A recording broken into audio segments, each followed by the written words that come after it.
Hi, my name is Kenny Nguyen, and this is my final day for my fieldwork at Albert Einstein Charter School for Point Loma Nazarene Occupational Therapy.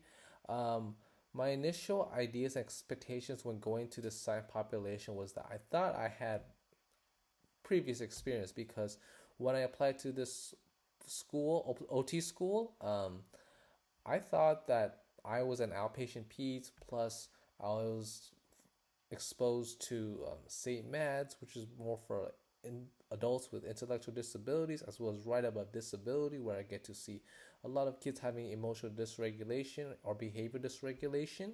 So my initial ideas and expectations was that I thought I was prepared, but boy, were they wrong. They were completely refuted. It's very different, and it's a completely different beast.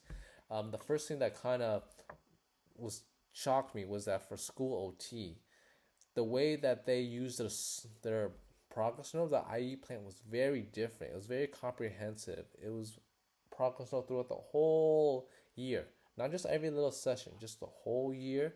So that caught me off guard. The second that kind of got caught me off guard was I thought school to usually help with dressing, zipping up, putting on their clothes, and handwriting. And while it's true for handwriting, most of the time the OT services there are for emotional and behavioral dysregulation. There's some kids that often come to the OT space or the OT office just because they have a past so that they can get regulated, they can do a lot of proprioception, go on swings, and once they're regulated and refreshed, then they go back to school. So that was something that I was really caught off guard. There are a lot of content from OT that I found to be very important and helpful.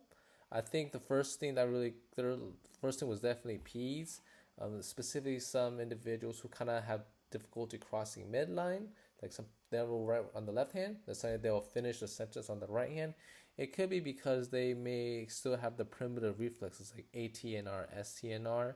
Another thing that kind of um, from OT coursework that I found applicable was that they use a lot of frame of reference. They often use PEOP, MOHO. They use sensory integration frame of reference, and that they also use biomechanical frame of reference. And I found that most of the value of the occupation, most of the children they just want to play, but sometimes when they get dysregulated, they act out, they scream, they kind of erupt or throw a tantrum. So it's important for them to get regulated so that they can participate in meaningful class occupations like raising a hand, like doing homework, socializing, go playing on the playground. Um, and I have what I liked about this site was that there's just so many different people who have diverse needs, and it's really cool to see how their personalities show. I often try to demonstrate therapeutic use of self by trying to lower myself to their level, sit down, have an even tone, trying to be firm instead of asking me, "Hey, do you want to do this or this?" I try to be firm, say, "Hey, let's do this or this. You choose," so that we can try to make sure they don't have too much power. I try to when I do my therapeutic use of self, I try to be aware of my emotions on how I may look to the student. I also try to be self aware and try to use a tone that would not be provocative or would not provoke terrible reaction. And I felt that my emotional intelligence improved over the course of the years because it helped challenge my biases. There are some students who I thought was acting out, but it turns out it's normal for them. It's normal for them to be coping, to be lying on the ground like this because of the circumstances. But after they kind of lie on the ground, they stim themselves, that they're back on track. So that's what I found my emotional intelligence to improve over the course.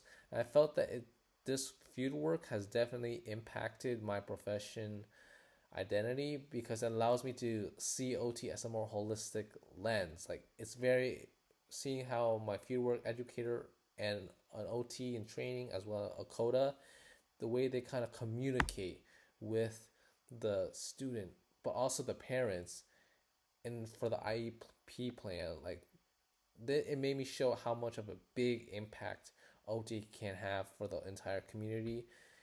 For me personally, uh, for my first field work in mental health, the skills that I carried over, I found were to be just therapeutic use of self. Just try to talk to them, try to communicate them in a way that they can understand. Because some of these kids, they don't understand like OT terms like flex under your elbow. They try to break it down, and I think the biggest important is just play. I'm in other field work, we're just so focused on treating, but for kids, just get on their level, just play with them, just have fun with them. And when they have fun with you, then they're going to be more motivated to do certain activities with you. And finally, the experiences I gained working with pediatric rotation carry over to adults. It will most likely be just to be culturally humility, just because there are some things that I have biases that I realized I gotta recognize it, and I have to challenge those biases, because I thought there'll be like one way, but turns out it's not. Everything is not black and white.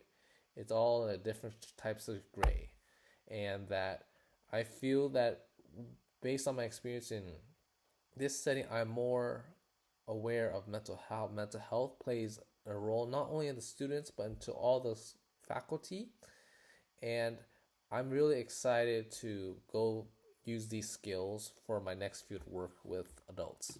Thank you.